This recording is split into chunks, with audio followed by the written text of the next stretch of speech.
we should kick off.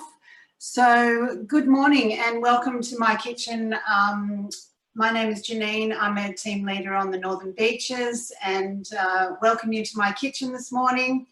We are I think we're on day 5 of the 12 days of Christmas. So great opportunity for you to, get the most out of your Thermomix and get a little bit of Christmas inspiration.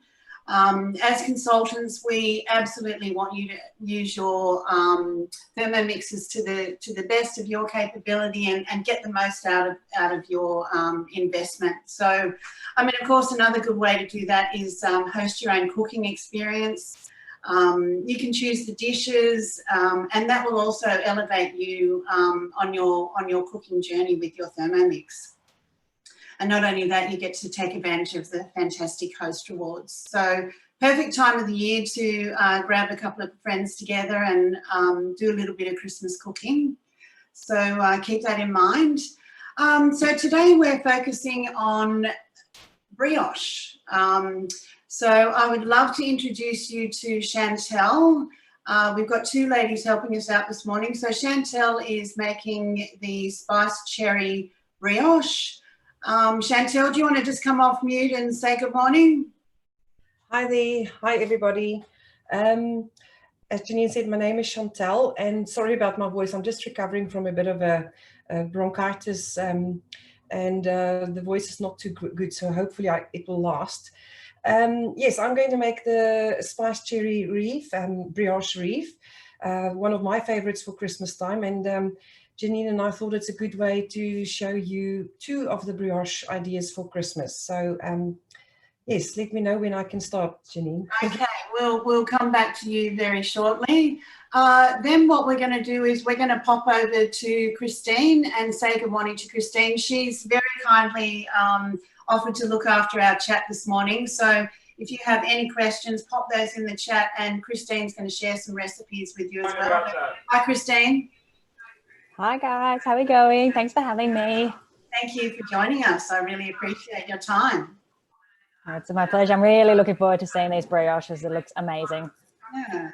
Christine has a cooking class tomorrow morning at 10:30. So if you're on the Insiders group, the invitation is there as well. So you can hop onto that one as well. So the first thing that we're going to do is we're going to start with Chantel this morning. She's going to do the preparation for her brioche and run you through that. So I'll hand you over to Chantel. Hi.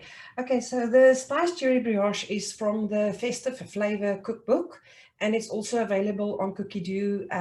It's got beautiful pictures. If you've got a TM6, it's updated pictures to see how to make this, as well as in the book itself has some very nice tutorial pictures.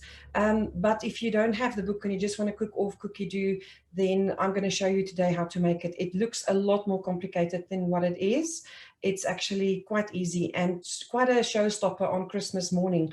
I've done it a few times on Christmas mornings, visiting friends or at my own house, and it's definitely a very festive breakfast or a way to wake up on Christmas. So I've already set, I must apologize, I've just moved into a new house with being ill and everything. It was quite a bit of a ridiculous situation for us. So the kitchen is not the best to do this. I wish I had a beautiful kitchen like Janine's. So pardon the cupboards, it's a very old kitchen and the cupboards are very low. So I'm really going to try and make the best of it. I've moved the Thermomix onto my stove, just so it's easier to see. So now you're just going to see the Thermomix for the moment. I hope you can see the picture. It's a lovely picture. The visual on this is actually very good. So we're going to start cooking. It asks to line the baking tray, and then it starts with the brioche dough. Now I've pre-made the dough because we're not going to wait all the time for it to prove. And what we're going to add is white sugar, then cream, full cream milk, and either fresh yeast or instant dry yeast. Just a reminder on your yeast, just try and have as fresh as possible. And I mean, also with dry yeast. My bread for a while didn't come out very well, and then I realized the yeast was a little bit too long in my fridge or pantry. So always use as recent date as possible of the yeast, then you get the best result. With the Thermomix, that will just mix all of those wet ingredients together on 37 so that the yeast can start activating. And then we go on to add unsalted butter, a teaspoon of salt, and 650 grams baker's flour. Now this recipe is one of those that is probably the maximum that the Thermomix, you're close to the maximum the Thermomix can handle in terms of dough. So it's quite a large portion of dough. And 1 egg. And just by the way, if you don't have baker's flour, normal flour works just as well. Baker's flour is just a little bit more glutinous, so it really helps with the texture, but normal flour can do in this case. Add an egg, and then it will just mix it all together and do the kneading function. And don't we all just love the kneading function? Absolutely. It's one of those things, just a rule of thumb with the kneading, about 2.5 minutes is equal to, 1.5 minutes, sorry, is equal to 15 minutes of actual kneading. So it just shows you how much time you're saving, as well as some, especially if you've got arthritis or some problem with your hand, it really is awesome to do that. Then we're going to leave that dough, once you transferred it into your, into a thermomat or into a bowl. There I've got my dough ready. And I've just left it in my thermomat, wrapped in a warm spot in my kitchen, but you can also just place it in a bowl with a kitchen towel over it. And it's such nice weather, we don't need to improvise on other ways of proving it. Then it asks you to clean the mixing bowl, and what it's going to ask you now is to make the spice mix, and that's the part that I'm actually quickly going to do. So into the Thermomix, I'm just going to place 130 grams of white sugar. So you can do all of this while your dough is proving in the background. So I'm just adding, I took the lid off and then it went to minus 300 and something. So just remember to clear that. So it's 130 grams of white sugar. And this is just your spice mix. And if you can smell the lovely flavors, it's so good. Now, it's going to ask you for 1/4 teaspoon of ground nutmeg, then ground cardamom, 1/2 teaspoon ground cardamom, 2 cinnamon quills, star anise, and whole cloves. Now, I've actually prepared all of that already in a little bowl like this. So I'm just going to chuck all of that in just to make it easier, because to get to my spices is quite an impossible task at the moment. And there's the cinnamon quills. And then lid on, and we're going to mix this. And remember, this might be a little bit loud because of the cinnamon, but it's only 20 seconds.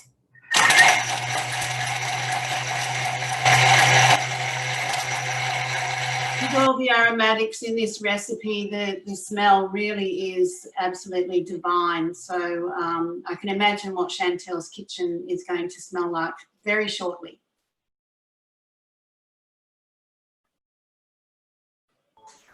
There we go. I quickly muted that because it's a bit loud. And this spice mix, I wish you can smell this. It's so Christmassy. So I don't have the decorations. I've got the smell on my side. And there we go. So you can see this is just a normal spice mix. Now, this spice mix, you can use all of it or less in the brioche that you are doing. So it's up to you how much you want to use. You don't have to follow the recipe exactly. If you don't like all the spice in it, you can reduce it. But as I said, it's up to you to choose how much you want to use it. And this spice mix is also beautiful as a Christmas gift. So you saw how easy it is to make. So if you've got a little jar like this with a nice red ribbon around it, it's very nice to put this onto your porridge, or even a sprinkle of that on your cappuccino to make it a little bit more Christmassy. Oh, that's a great idea. Just add a little bit of Christmas to your coffee as well. Yes, no, it's really nice. And I'm sure you can add it to any of the breads that you are doing or anything like that to really make it nice and Christmassy. Now, I just need to quickly move the computer back so that we can start assembling this lovely wreath. I hope this is going to work. So if you don't have a thermomat, just put some flour on your bench, or you can use baking powder, baking paper as well, if that's what you wanted to do. So this lovely dough, we're going to cut that in half basically. So I'm just going to split it with my fingers because we need 2 parts of it, and I'm just going to do one and then we'll do the other one. So the first thing is we're going to do 2 sausages basically. So just roll it out. If you wanted to use a rolling pin out for the next part, you can do that, but I like it to be quite rustic. So I'm just going to use my hands to flatten this. And I'm going to do it basically for the length of the thermomat. And Janine, do you know how long the thermomat is? I know, but well, I think it's 58 centimeters. 85 centimeters, yes. So you can use the thermomat or then that guidelines. And you can do it quite flat. Hope you, Janine, just let me know if you can't see properly because I'm... No, it looks really good, Chantel. Your dough looks really gorgeous. It's I wish you can feel it. baking away. It's really so easy, and I can't wait to taste this if you eat one. I've got a pre-made one, so I'm going to end up with 2, so I'm very privileged, but I'll go and give one to one of my friends. So as you can see, I've done this now twice. Just make sure that they are in equal length. I think I didn't have the dough 100% split in half, but in any case, that will work. So that was easy enough. And what we're going to do now is that spice mix. I've got a spice mix that I've done before, so I'm going to use that one. So this spice mix, we are now going to assemble the 2 sausages that we're going to plait into a wreath. So you can use a spoon or your hand, and we are just going to put this in the middle. We're going to build a little surprise inside the wreath. And as I said, the recipe do say how much you should use, but you can use your discretion if you wanted to use less or more. So there, I'm just assembling that. So we are recording this today because I've been to a cooking class with Chantel previously, and I forgot how to make this her brioche that she's doing now. So having this video available on the Facebook page will be so awesome. We can just refer back to it for a quick refresher if you need to down the track. That will be awesome, because when you see the picture, it really looks difficult and complicated, but when you actually see it being made, then you realize it's not that complicated, and it really, apart from the proving time with the dough, it can be done quickly in the morning. So we've got the spice mix now, and what we're going to do is we're going to put these are fresh cherries, and surprise enough, the most difficult thing to find during this move was my the cherry pit remover. What do you call that? That was the most difficult part to find, but fortunately I have a very clever girl who were able to find the box that was in. I don't even have one of those. I'll have to get myself one. Oh, you know what? I've tried a few pit removers, and sometimes, you know, one of the easiest way of doing it is just to use a nice thick straw and just press it through. So just hold it at the top so it doesn't, a straw really does the thing, but I couldn't find the box with our straws either. So that's the joys of moving and still trying to find your feet in the new house. So there you can see that I've now just arranged the cherries. Then I'm going to use some cranberries and also arrange that in the middle.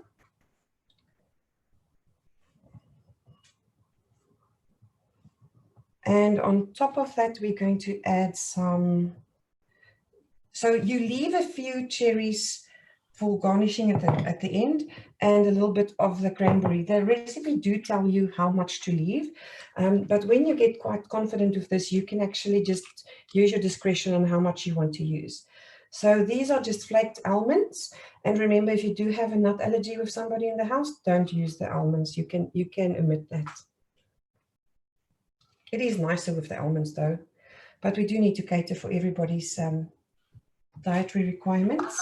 Weight garments, I'm throwing them into salads and all sorts of things at the moment. And what we're doing now, I hope you can see, is I'm just closing this sausage. I'm just closing it so that this little parcel totally closed. And it's best to have it as quite sealed. And you just press it. It's really easy to do this part. And we're going to end up with these two lovely little sausages.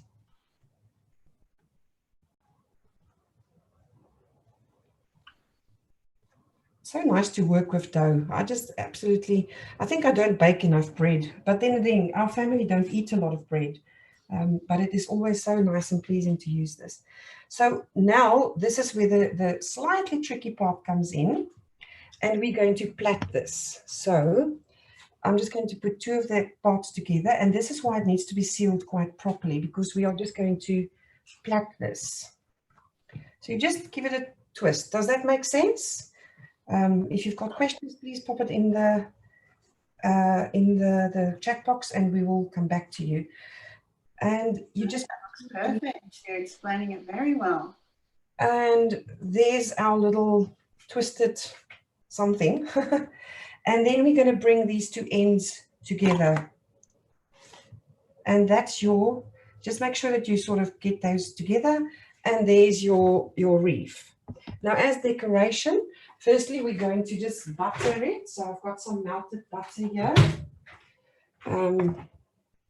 Funny enough, the brush was easy to find, but for some reason, that cherry pit thingy was just a bit of a search this morning. Hopefully, we'll have time this weekend to unpack our house and start living like proper people again. Move is just always so disruptive, isn't it? It's a big job, that's for sure. And then we all fell ill, so it wasn't the nicest experience. And the reserved cherries, you just arrange as you would do with a nice wreath that. And remember, if you wanted to have a little bit of greenery on it, nothing stops you from putting a pistachio nut in between, just to get a little bit of green. Where can we put another one? I think there, that works. And our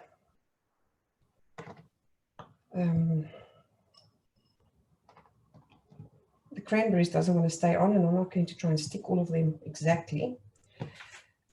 And we're going to sprinkle the nuts.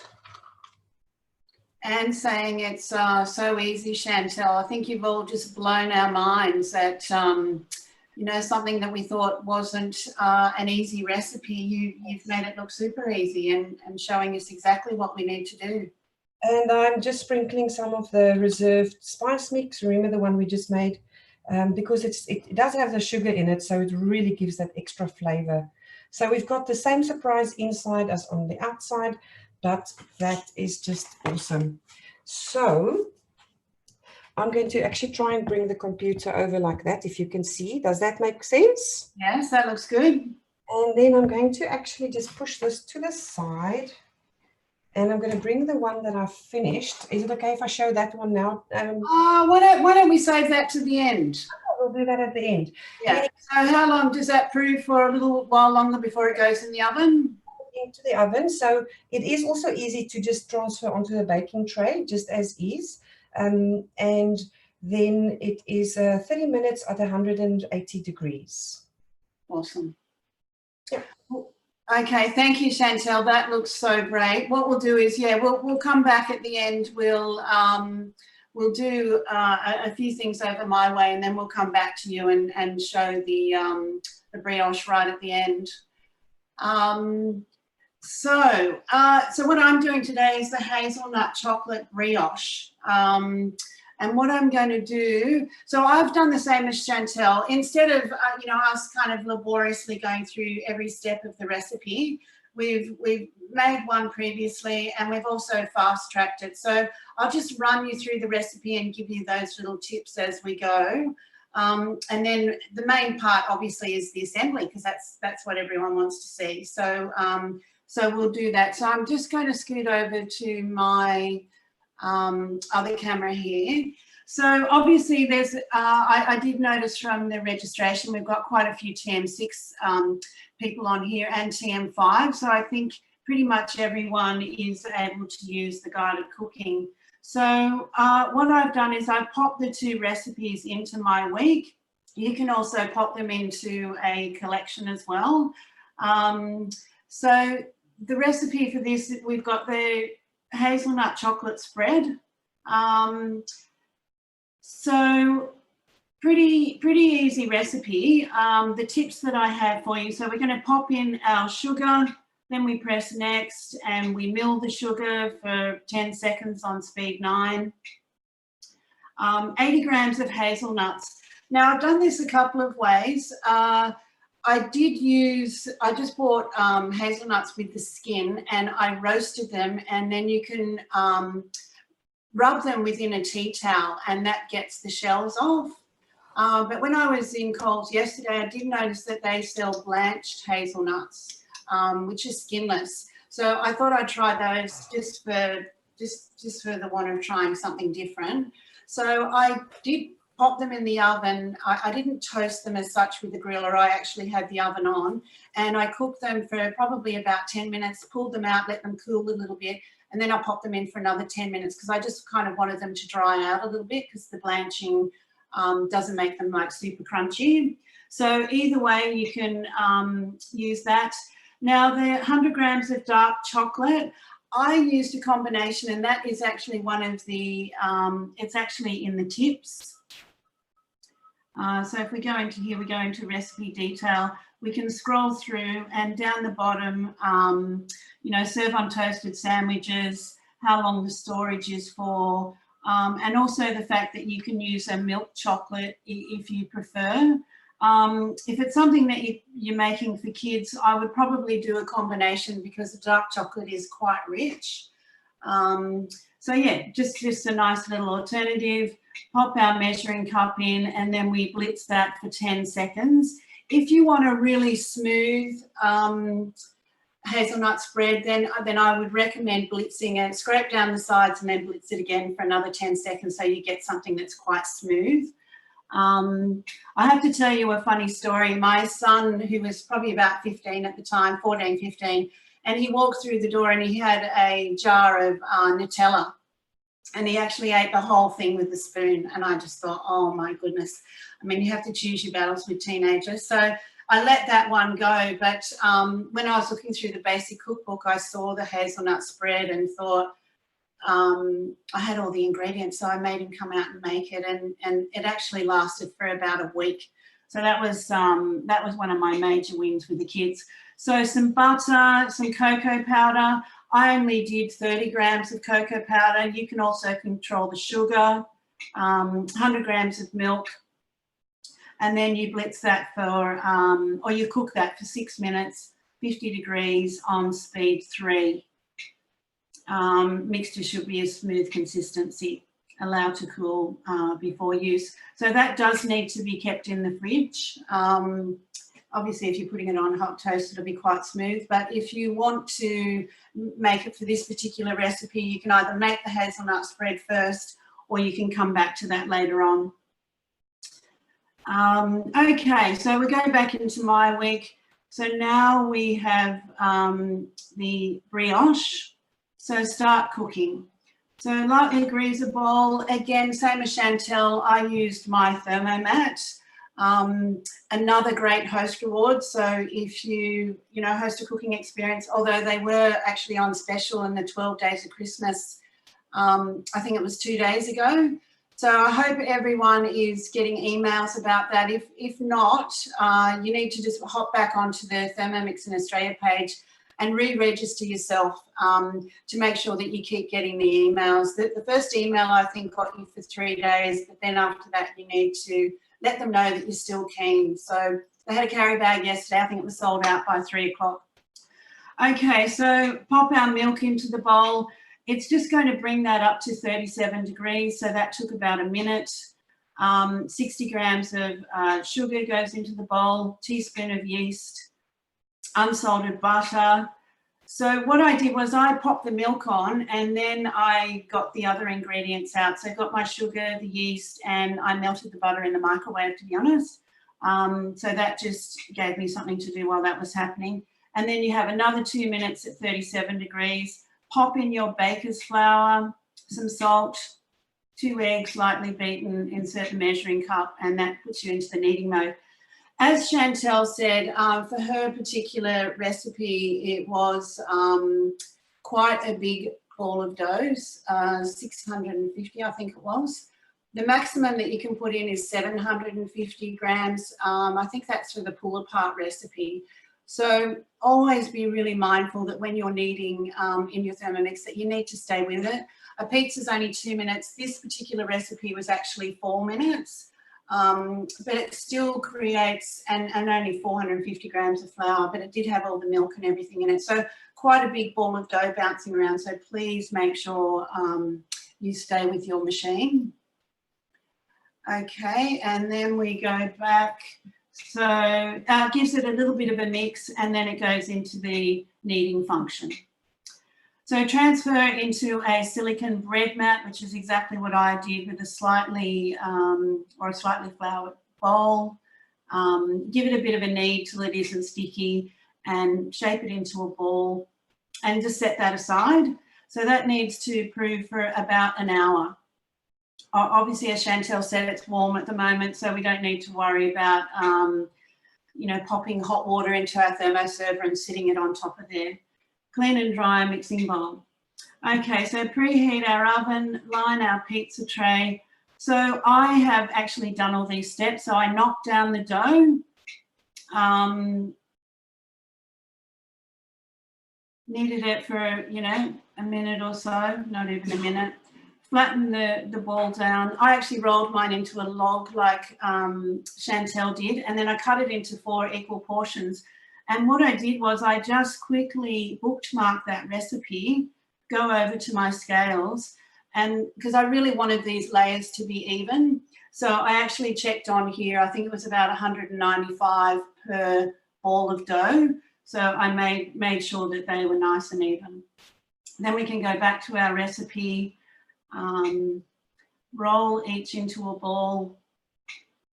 Okay, flatten the ball down and roll them out. So what I'm going to do now is just show you how I did that.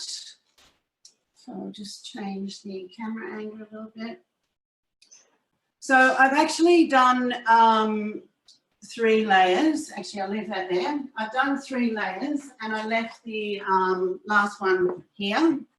So the new Thermomat actually has a measure on it. It has the 30 centimetre ring, and that's about what we needed to get to. So we'll just pop this down and I'm going to grab my rolling pin.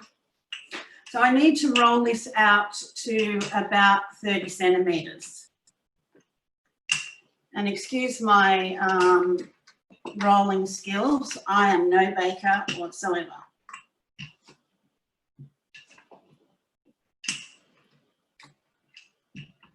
I'm going to come out this way because I need to get it to be a little bit bigger. And you can always trim this down. And as Chantel said, you know, having a little bit of a rustic version, absolutely nothing wrong with that. So we just roll that out. Okay. And then what I'm going to do is just lift up the edge and just pop my rolling pin underneath. Actually, no, what I do need to do, I'll just stop that. Okay. Back over here. So here is our, so I've done 3 layers already. Here is the Nutella that I made earlier. So you can see that. So we just scoop that on and you put it, you need to leave a 1 millimetre gap around the edge. So the batch that you make out of Thermomix should give you about the right quantity that you need for this brioche. So be a little bit generous. Yeah, please. This is not. Okay, so just pop that around to the edge, put a little air bubble in there. So this is a spatula out of the mix shop. It's a silicone spatula that you can hop in there and get. I'm sure they'll probably be on special coming up this week. Okay, so we pop that on there. Then we need to get our other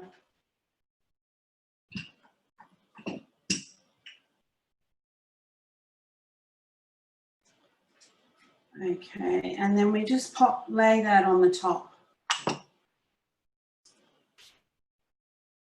Okay, so we'll just go back to our recipe. So we press next. Okay, we've got our final layer on. So what we do is grab a glass or a cookie cutter or whatever you have that's probably about the right size, and you just pop that in the middle and you just press down a little bit. Janine, just before you go on, can we just find out if everybody can see what you're doing? Because there was a comment that somebody can't see what you're doing. So I just want to make sure that the right camera is... In video. Are we right now? Are you seeing the glass, Chantel? No, I only see your face, the bigger one at the moment. Ah, I wonder why that is. Sorry, Janine, what you can do is right-click the video you want and say spotlight, but you as the host need to do that. Yes, spotlight. Have I got it right now? No, yes, yes. Sorry about that. So just okay. You just need to find something around about that shape. If you've got a cookie cutter, and then we just pop that down into the middle. You don't want to pierce that surface. And I'll show you why, because I did that this morning. And then what we're going to do is we're going to cut these layers we're going to cut it into quarters. I'm using my Thermomix scissors. And the easiest way is to, just cut it into quarters, because that kind of gives you your key points. Let's swing that around.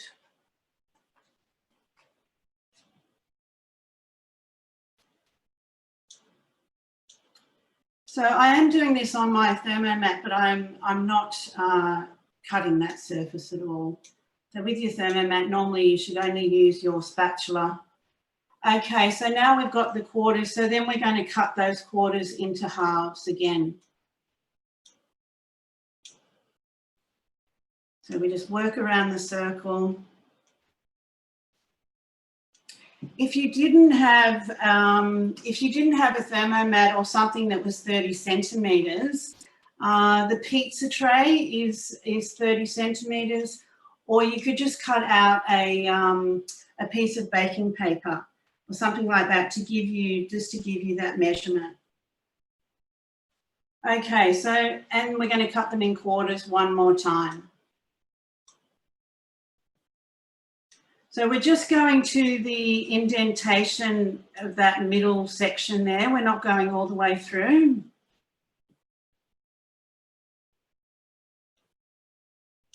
It's very tempting to lick your fingers when you're making this recipe because there's a bit of hazelnut spread. That hazelnut spread, I must say, is so delicious. And you can use that for other things as well, obviously putting onto toast or other desserts that you can make with it as well. Okay, so we're getting there now. So I think it's much easier to do this with scissors rather than trying to do it with a knife. I haven't tried it with a knife, but I think it probably wouldn't be very successful. Okay, so there we go. We've got our pieces there. So all that you do is you grab two pieces and you twist them outwards. So you twist once, twice, and then you just give those a little bit of a pinch on the edge, and then we do that all the way around. Once, twice. So the trick is just to make sure that you go outward. Okay. You just work your way around the circle. This is another delicious one, and you can have this, I mean, you could do this for a Christmas breakfast. You can also do it actually for a dessert. It's delicious. You can have it warm with ice cream, to be honest. That would be totally delicious. I'm very excited about Christmas coming. It's one of my favourite times of the year, I must admit. So when I was getting all my Christmas things out this morning, I'm getting ready to put my tree up. Has anyone got their tree up ready already? Is there anyone answering in that chat, Christine?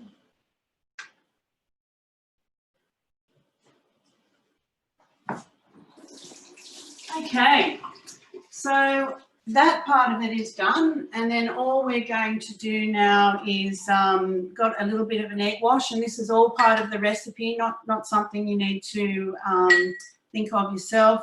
Just give that a little bit of a brush with some egg mixture. It's egg and milk, that's all it is. A little bit in the middle.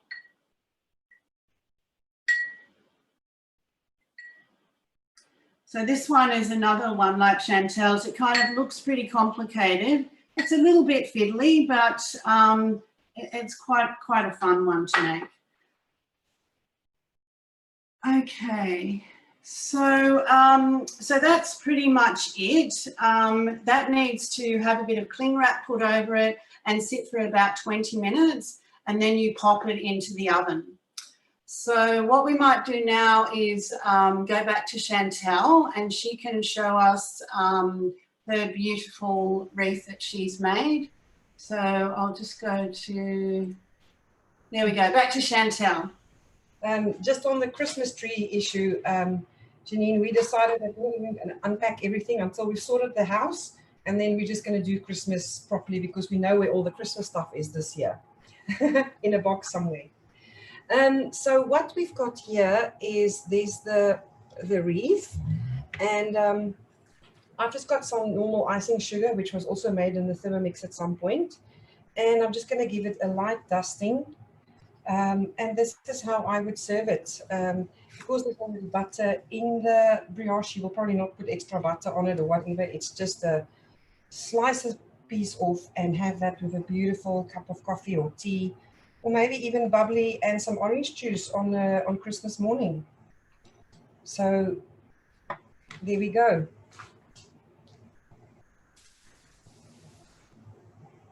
And I think that's it. The other one, I must be honest, the one that I just made, it looks as if it makes a little bit better wreath.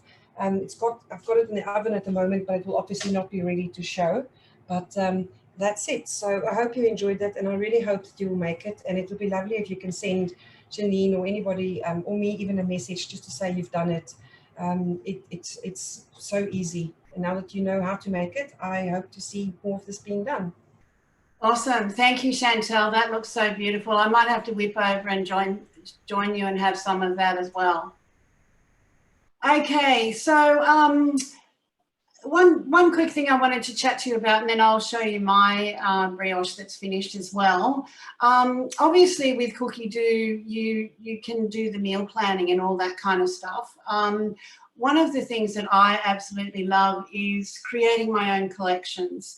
And the reason I like to do that is because, you know, sometimes you make a curry and then a year later you're thinking, gee, where did that, which country did that creamy coconut chicken curry come from, or the, you know, babouti or whatever it is that you're making.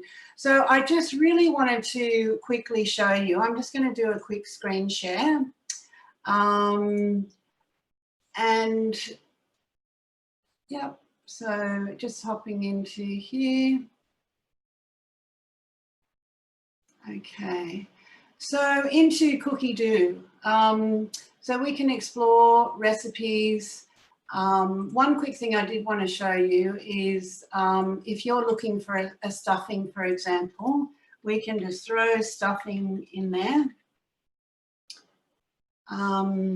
Press search and away we go. So, you know, cranberry and bacon stuffing, apple and sage stuffing roll. The prune and orange one is really delicious. So really use those functions to your advantage. The other thing that I just wanted to quickly show you is when I go into my recipes, and I go into created collections. Right down the bottom here, I have my Christmas collection. And I've had this for, you know, a couple of years now. So instead of having to, you know, rack my brain all the time trying to think about what my favorite recipes were last Christmas, you know, the almond addiction, that just makes the most delicious gift for people. And all these things that you can make, the beer and chili peanut, I call it peanut brittle, they're calling it clusters here, but that is really absolutely delicious. And even my kids who aren't big chili fans are loving that one.